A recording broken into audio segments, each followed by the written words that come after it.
Então, hoje é dia 26 de agosto. Vamos fazer uma pequena retrospectiva do que nós lemos da última vez. A gente está olhando para a época atlântica. Então, eles começam dizendo que a Atlântica, ela está situada, né, agora entre a Europa, a África e a América. E antes da época atlântica, teve uma sequência, né? Até chegar à época atlântica. Então, a gente tinha a Era Polar, a Hiperbórea, a Lemúrica, que quando ela caiu em decadência, alguns seres evoluem para os Atlantes, para essa época atlântica, tá? Então, essa época atlântica é uma época que a gente pode dizer anterior à influência de Lúcifer. Na Bíblia, ela é considerada como essa época paradisíaca, né? E na Atlântica teve essa divisão dos homens, os homens saturninos, os solares, jupiterianos e marcianos. Então ele fala que ele faz essa analogia com o sono e a vigília, né?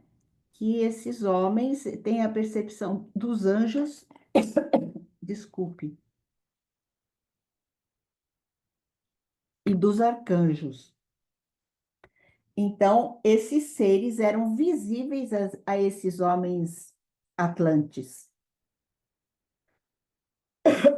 E teve aqueles homens, aqueles seres que ficaram atrasados, que teve maior tendência a esse erro, que tem esse abuso das forças do crescimento e da reprodução, que eles dizem. Alguns seres, então, não se integraram ao mundo sensível e tiveram essa influência luciférica, que, então, são seres mais superiores que se safaram, vamos dizer assim, né? Essa não seria a palavra mais adequada, a influência luciférica, e que permitem essa transformação e esse progresso da humanidade. E eles se abrem, são os iniciados, e eles se abrem a essa compreensão do Cristo. O Cristo como esse ser solar, né? Porque ainda não aconteceu o mistério do Gólgota. Então, eles têm essa percepção dessa influência solar, como essa imagem do Cristo. Então, nessa época dos Atlantes, a humanidade está no domínio dos seres lunares. E esses seres lunares, então, espelham esses seres solares, que são os guias da humanidade. Então, esses seres lunares, a partir de agora, são os guias da humanidade que espelham esses seres solares. São eles que cultivam esse saber desse mistério do Cristo, né? Então tem esse culto, esse oráculo do Cristo ou do Sol. Existem ainda outros oráculos, como a gente leu, né? Que são fundados pelos homens de Saturno, Marte e Júpiter, que se revelam, e essas entidades se revelam no corpo vital como eu superior.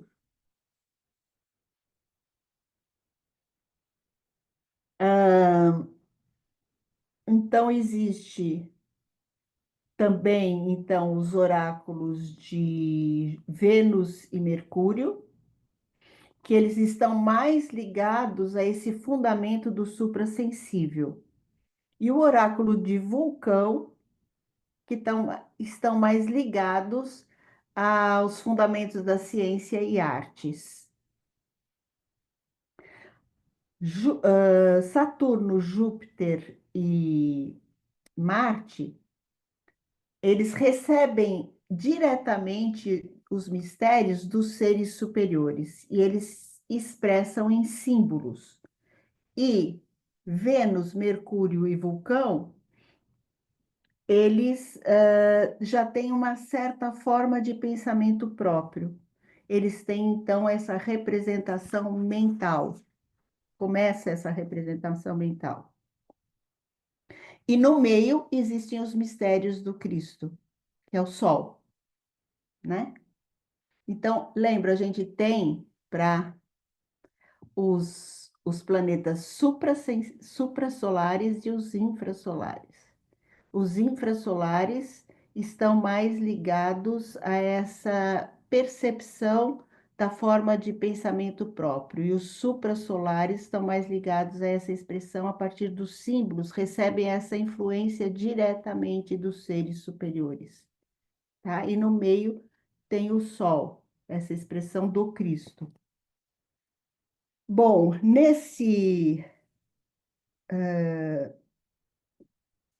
então, o que que aconteceu aqui? O mal começa a aparecer, né? Porque tem esses seres que ficam para trás.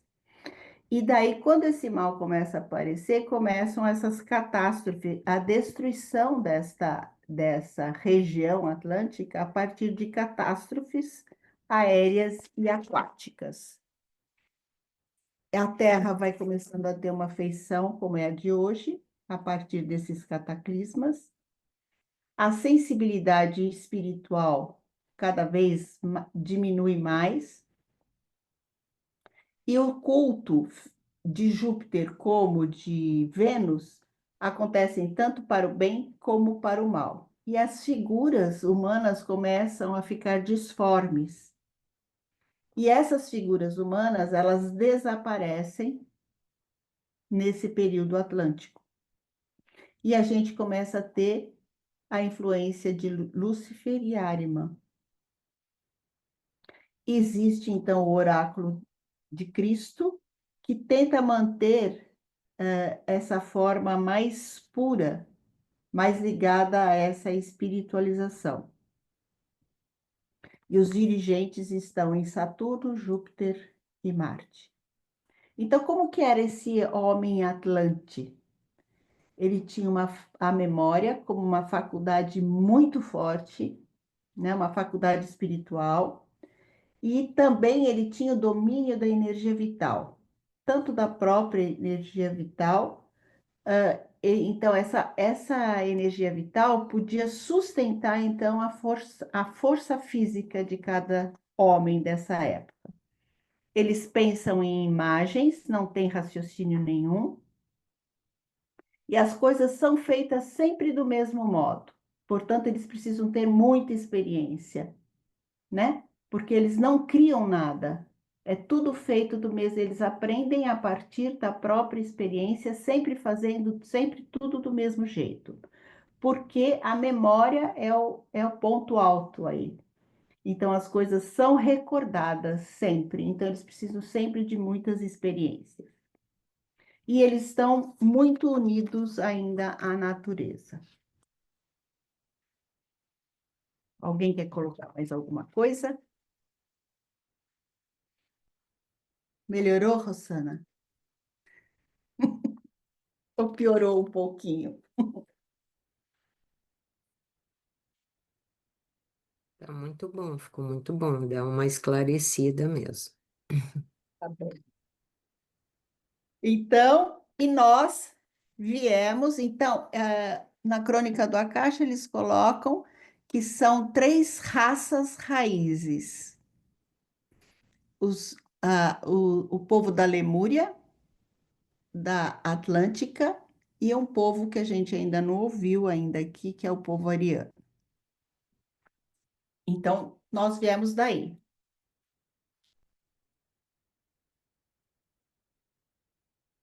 Podemos continuar? Vocês querem colocar alguma coisa? Só para eu me situar, a época Atlântida, então, foi quando separaram os hemisférios, né? É nessa mesma época Os que já, hemisférios? é, já nessa divisão, né? Ou não? A época atlântica é quando a gente já está, mais teve a separação da Terra da Lua. Então, a gente ainda está Uhum. nesse aspecto da Lua, Uhum. né? Por isso que tem essa característica desse, eles falam desse eu superior, que já começa a aparecer aí, mas eles têm essa visão que nós não temos hoje, né? Eles têm esse contato, né? E, e foi quando a Lemúria caiu, né?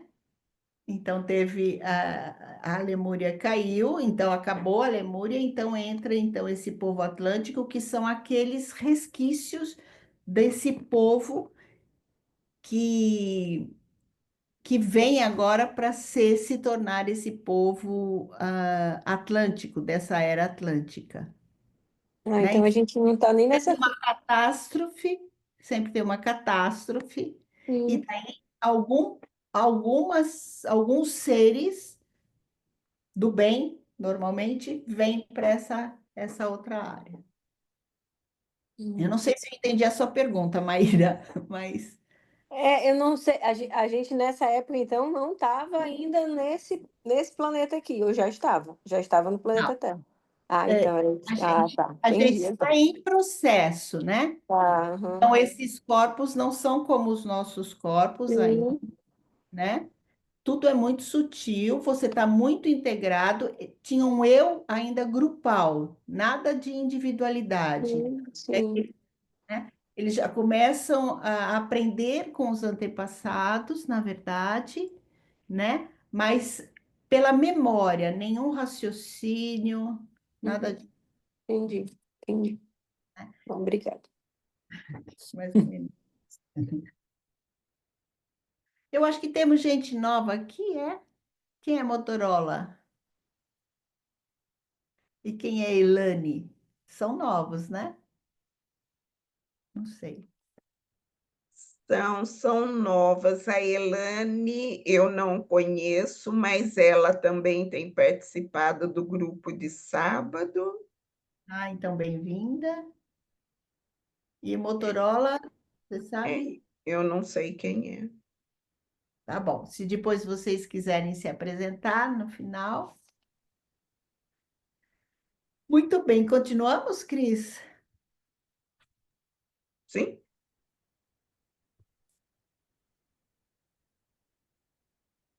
É, a Sou eu Elane, mesmo. é ela mesma. Elane, você é do grupo 22? Ah, Eu não sei, porque o nome eu vi no grupo de sábado, não é estranho, mas não tenho certeza. tá. Bom, vamos continuar. Alguém quer ler? Também tem S23 de Mariana, que também não conheço. A Mariana, acho que não é nova. A Mariana, acho que é a que trabalha no colégio, que sempre fica com a câmera fechada. Ah, tá Acho. bom, tá bom. Ah, oi, eu que estou sempre, mas eu fico no trabalho. Bom, Eu Mariana. consegui tirar o nome da minha filha, mas agora ficou esse número do meu celular, eu não sei mexer. Tudo bem, Tá? Mas eu estou no trabalho, Importante então eu sempre deixo fechado. tá é bom, estarmos juntas. tá bom. Muito bem. Então, eu vou ler, tá bom? Em certo momento, então, página 196, o último parágrafo.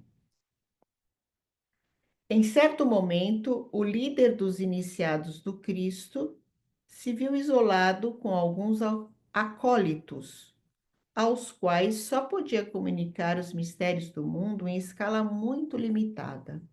Ora, esses acólitos eram pessoas que, por disposição natural, haviam recebido um mínimo da separação entre os corpos físico e vital. Tais homens eram, nesse ínterim, sem dúvida, os melhores para o progresso ulterior da humanidade.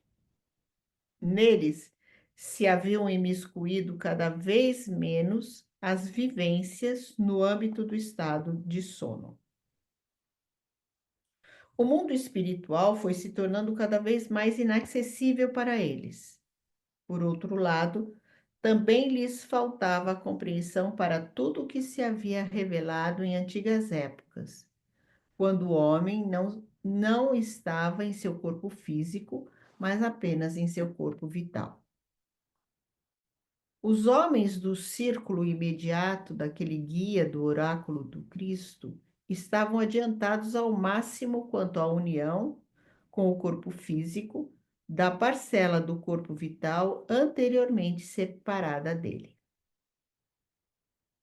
Essa união se introduzira paulatinamente na humanidade, como consequência da modificação ocorrida com a região atlântica e com a Terra em geral.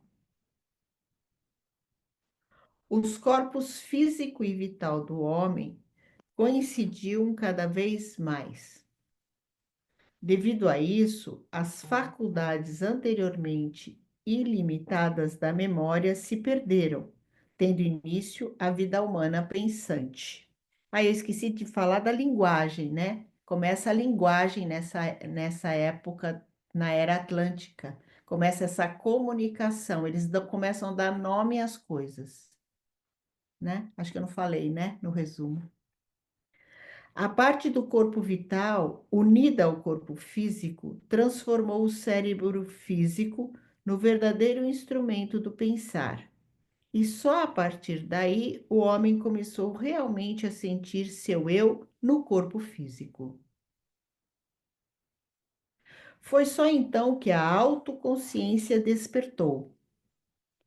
Inicialmente, isso ocorreu apenas numa pequena parcela da humanidade, especialmente nos acólitos do dirigente do oráculo de Cristo.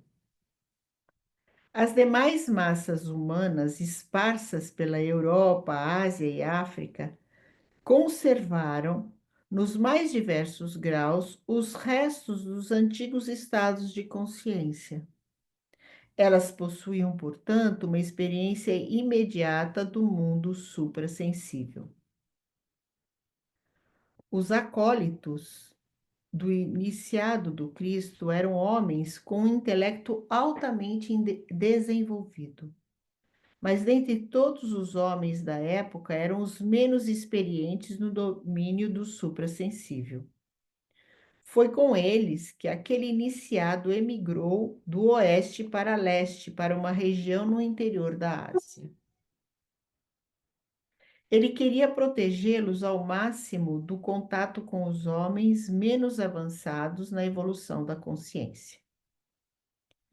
Educou esses adeptos no sentido dos mistérios que lhe eram manifestos. Dessa forma, atuou particularmente sobre seus descendentes. Assim formou ao seu redor um grupo de homens que haviam acolhido em seus corações os impulsos correspondentes aos mistérios da iniciação do Cristo. Desse séquito, escolheu os 7 melhores para que pudessem ter corpos vitais e astrais adequados às reproduções dos corpos vitais dos 7 melhores iniciados atlânticos. Educou assim um sucessor do iniciado do Cristo, de Saturno, de Júpiter, etc.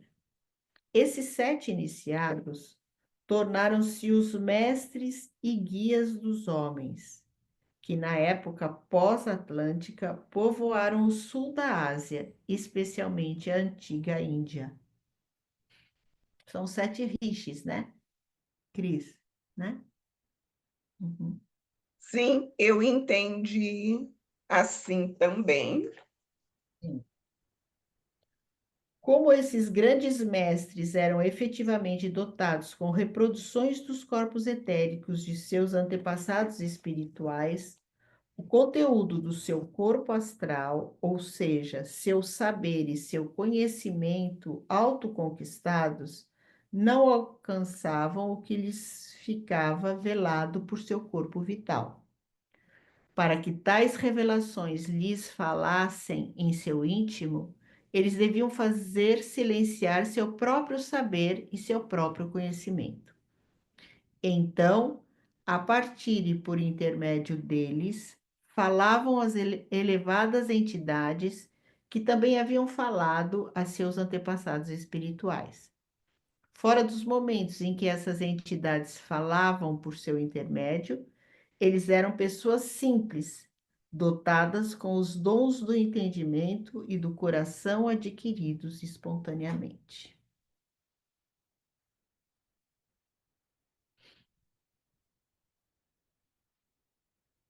Então, acabou a época atlântica aí. Então, os guias da humanidade vêm desta época, né?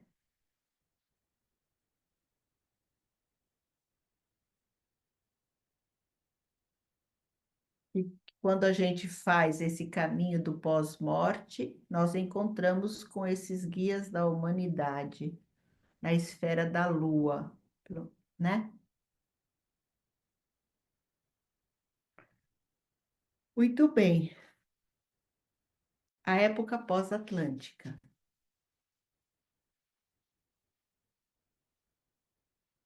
Primeiro período, a antiga cultura hindu. Naquela época, vivia na Índia uma espécie humana que conservara primorosamente uma viva recordação do antigo estado anímico dos Atlantes, o qual possibilitava as experiências do mundo espiritual. Num grande número desses homens, havia também uma imensa aspiração,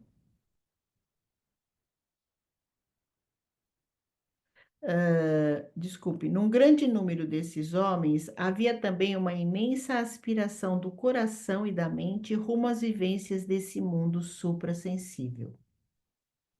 Por uma sábia direção do destino, a parcela principal dessa espécie humana, constituída das melhores partes da população atlântica, chegara à Ásia Meridional.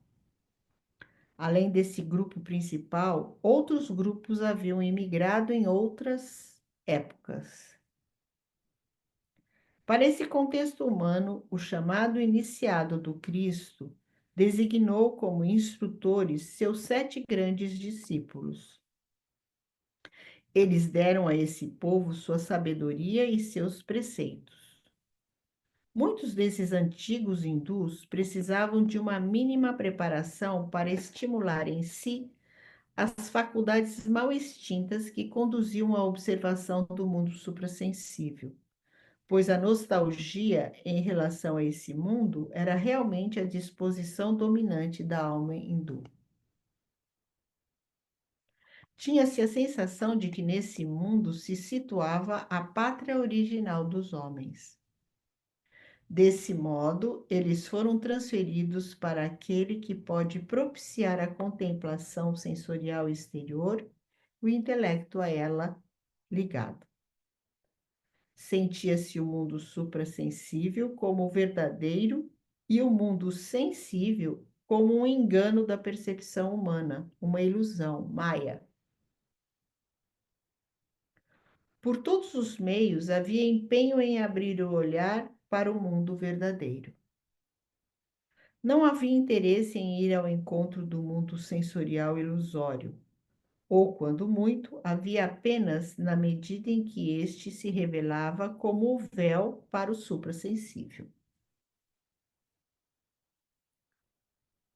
O poder que podia partir dos 7 grandes mestres para tais homens era formidável. O que podia ser revelado por seu intermédio penetrava profundamente nas almas hindus. E como a posse dos corpos vitais e astrais transmitidos conferia elevadas energias a esses mestres, eles podiam atuar também de forma mágica sobre seus discípulos. Na verdade, eles não ensinavam, atuavam como que por forças mágicas, de uma personalidade para outra. Surgiu assim uma cultura completamente impregnada de sabedoria suprassensível. O conteúdo dos livros de sabedoria dos hindus, os Vedas, não fornece a forma original dos sublimes conhecimentos cultivados pelos grandes instrutores na mais remota antiguidade, mas apenas um pálido eco. Somente a visão suprassensível, retrospectiva, pode descobrir uma sabedoria primordial inédita por detrás dessas escrituras. Um traço especialmente relevante dessa sabedoria original é a harmônica consonância das diversas sabedorias oraculares da época atlântica, pois cada um dos grandes mestres podia desvendar uma delas, e os diversos aspectos da sabedoria formavam uma harmonia perfeita, pois por detrás deles estava a sabedoria fundamental da iniciação profética do Cristo. Na verdade, o mestre que era sucessor espiritual do iniciado do Cristo, não expunha o que o próprio antecessor podia revelar. Este havia permanecido nos bastidores da evolução e, por ora, não podia transmitir seu elevado ministério a qualquer pós-atlante. Tinha um segredo, eles guardavam o segredo, né? O iniciado do Cristo, pertencente aos 7 grandes mestres hindus, se distinguia do antecessor pelo fato de este ter podido elaborar completamente, em representações mentais humanas, sua visão do mistério do Cristo, enquanto o iniciado hindu do Cristo só podia expressar um reflexo desse mistério em símbolos e sinais, pois sua representação mental humana não alcançava tal mistério. No entanto, da união dos 7 mestres resultou numa grandiosa imagem da sabedoria, um conhecimento do mundo suprassensível do qual, no antigo oráculo atlântico, fora possível revelar apenas fragmentos. As grandes potências dirigentes do mundo cósmico foram desvendadas, tendo-se feito discreta alusão a um grande espírito solar, ao ser oculto que reina sobre as entidades reveladas pelos 7 mestres. O que se subentende aqui por antigos hindus não coincide com o emprego usual dessa expressão.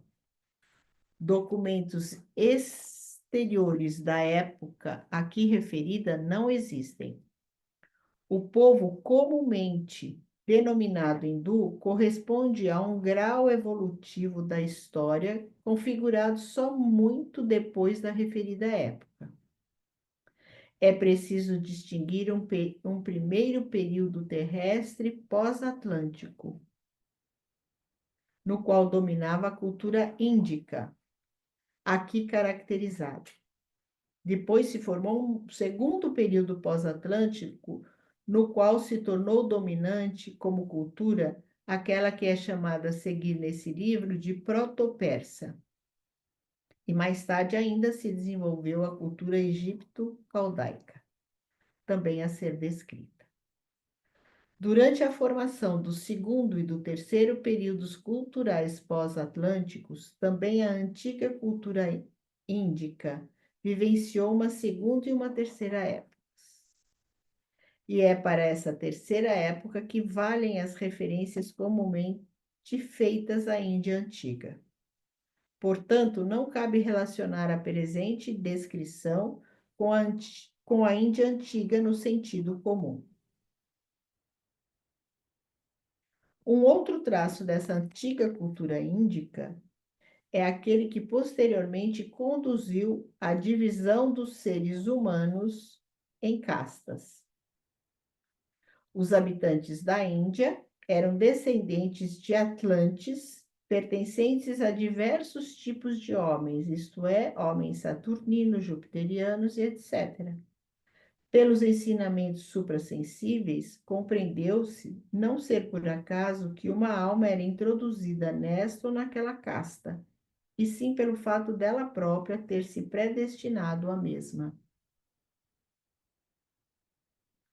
Tal compreensão dos ensinamentos suprassensíveis era especialmente facilitada pelo fato de, em muitos homens, ser possível estimular as já mencionadas recordações interiores dos antepassados, que, no entanto, também conduziam facilmente a uma ideia errônea da reencarnação. Assim como na época atlântica só era possível obter a verdadeira ideia da reencarnação por intermédio dos iniciados, na antiga Índia isso só podia ocorrer pelo contato direto com os grandes mestres.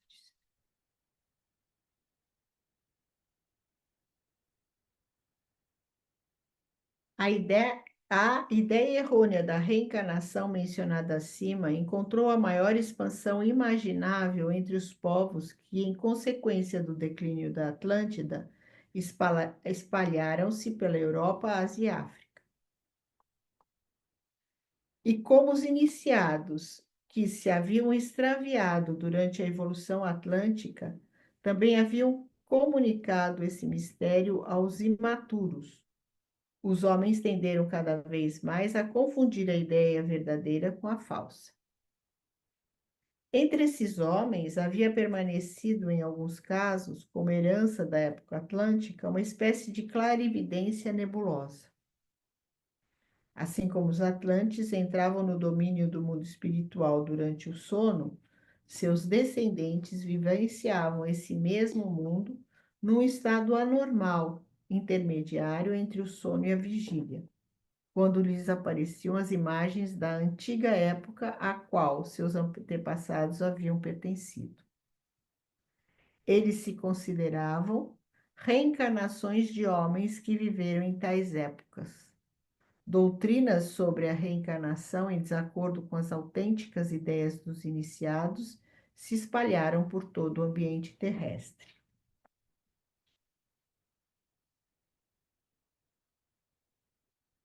Tudo bem? Essa imagem da reencarnação, né, da imagem errônea da reencarnação, é exatamente porque eles, durante o sono, eles entravam em contato e eles achavam que esses seres penetravam neles, que era a reencarnação. Então, essa é a imagem errada,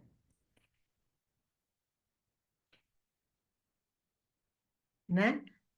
Mas, assim, deixa eu só. Bom dia para todos. Só tirar uma dúvida. Assim, eu sei que no que ele se refere não é uma época hindu do que a gente tem atualmente, mas a gente percebe que a Ásia, o Oriente, né, tem um lado espiritual mais trabalhado, mais vivenciado do que aqui o Ocidente.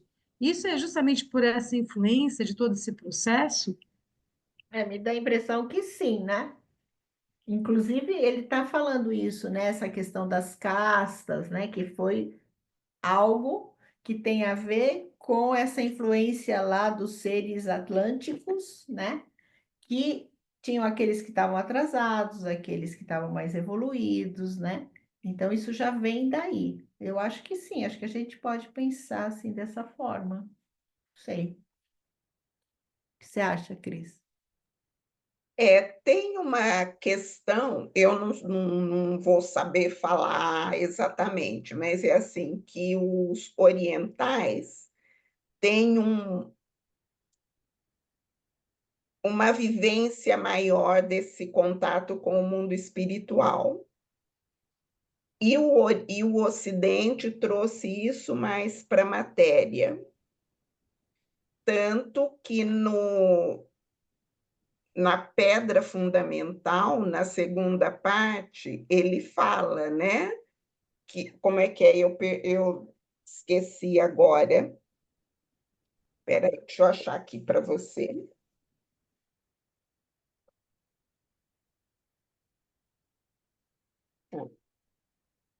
Fica meio difícil.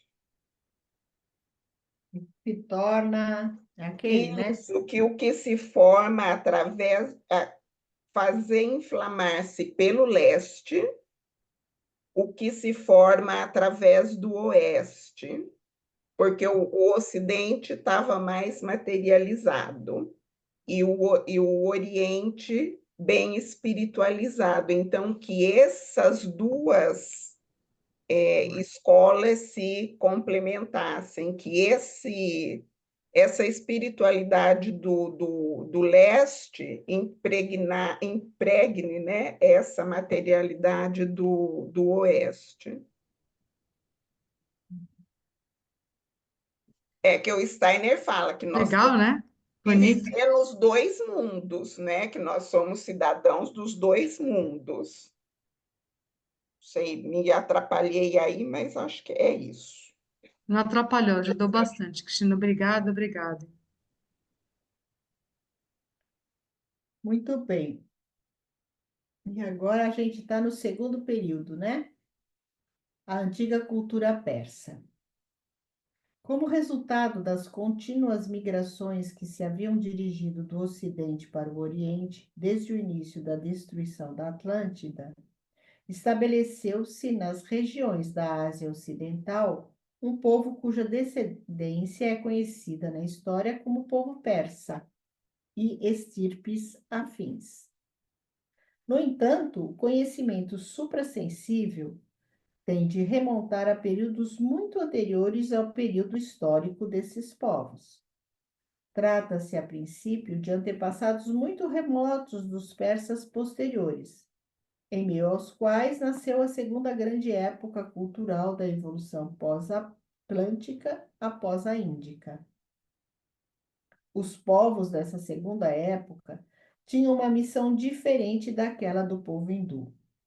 Com suas aspirações e tendências, eles não visavam simplesmente ao mundo suprassensível. Estavam predispostos ao mundo físico-sensorial, tendo-se afeiçoado à Terra. Valorizavam as conquistas que o homem pode fazer nela e o que pode obter por meio das forças terrestres.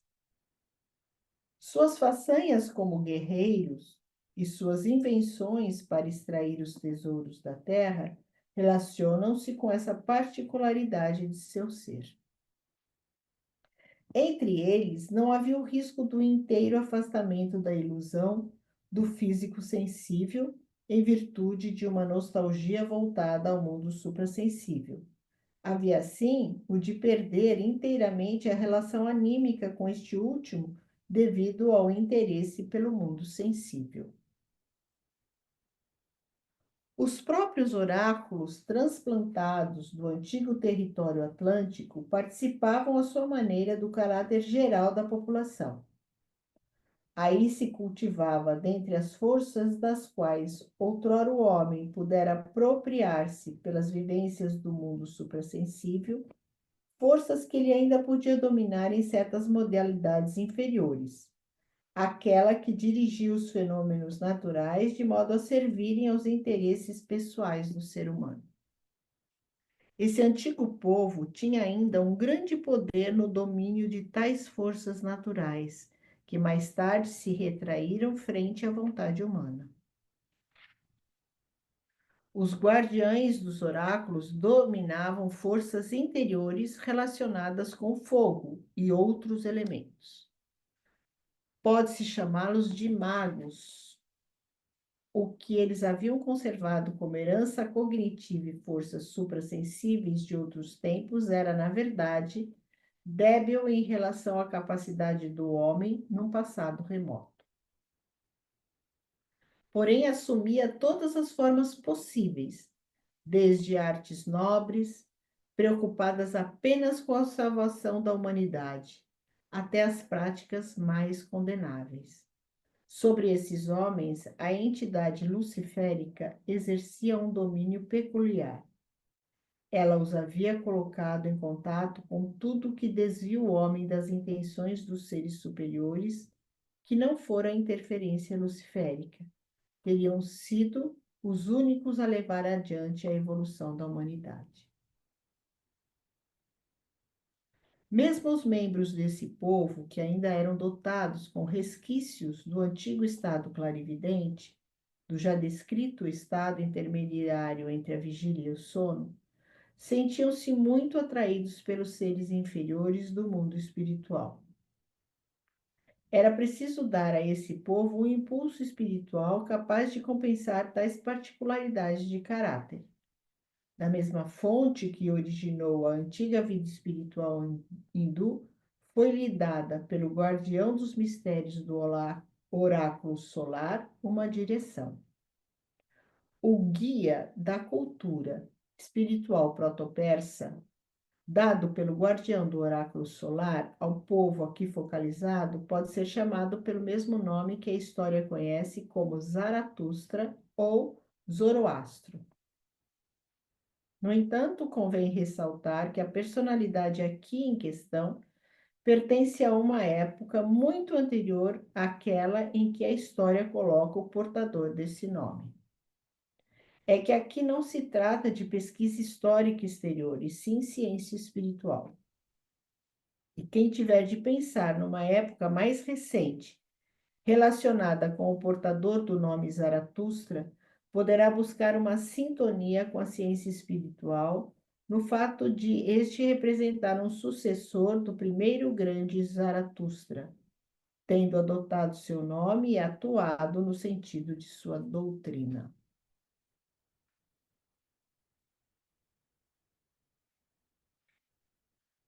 Ele está falando que mesmo o povo hindu, como o povo persa, como a gente pensa no povo persa, é um povo anterior ainda, né? Que está Sim, se sim, formando, né? sim. Para mim, essa é o Zaratustra, não é o Zaratustra, Não, é a força. é o Zaratustra, mas que ele está inspirando esse povo, e que quando a gente fala mais lá na frente de Zaratustra, é algo anterior a esse Zaratustra que a gente fala, né? Ele está inspirando, é tudo começando ainda, né? Na verdade, é o início dessa manifestação, é isso? Dessa. Tá, É. tá, tá bom. O que fica é, não é, não é, fiquei perdida. É ou não é, né? Afinal de contas, né? O impulso que Zaratustra devia dar ao seu povo consistia em mostrar-lhe como o mundo físico-sensorial não é simplesmente algo sem espírito, apresentando-se ao homem quando este se entrega à exclusiva influência da entidade luciférica. A essa entidade, o homem deve sua autonomia pessoal e seu sentimento de liberdade. No entanto, essa entidade deve atuar nele em sintonia com o ser espiritual oposto. No caso do povo proto-persa, o importante era manter-se alerta quanto a esse segundo ser espiritual. Devido à sua inclinação para o mundo físico sensível, ele era compelido a confundir-se completamente com os seres luciféricos. Ora, Zaratustra havia recebido do guardião do oráculo solar uma iniciação que lhe possibilitava receber parcialmente as revelações dos elevados seres solares. Em estados especiais de sua consciência, em que lhe era infundido seu aprendizado, ele podia contemplar o dirigente dos seres solares que tomara sob sua proteção o corpo vital humano da forma acima descrita. Ele sabia que esse ser dirige a evolução da humanidade, mas que só no devido tempo poderia descer do espaço cósmico para a Terra. Para isso, seria necessário que pudesse viver no corpo astral de um homem, do mesmo modo como atuava no corpo vital a partir da interferência do ser Lucifer. Para tal, deveria aparecer um homem que houvesse reconduzido seu corpo astral ao nível que, sem Lúcifer, este teria alcançado em outra época, meados da evolução atlântica. Sem o advento de Lúcifer, o homem teria alcançado esse nível muito antes, porém sem autonomia pessoal e sem a possibilidade da liberdade. Então, Lúcifer traz essa possibilidade da liberdade do homem pela primeira vez. Mas a partir de então, apesar desses atributos, o homem deveria chegar novamente a tal nível. Eliana, acho que podemos parar aqui.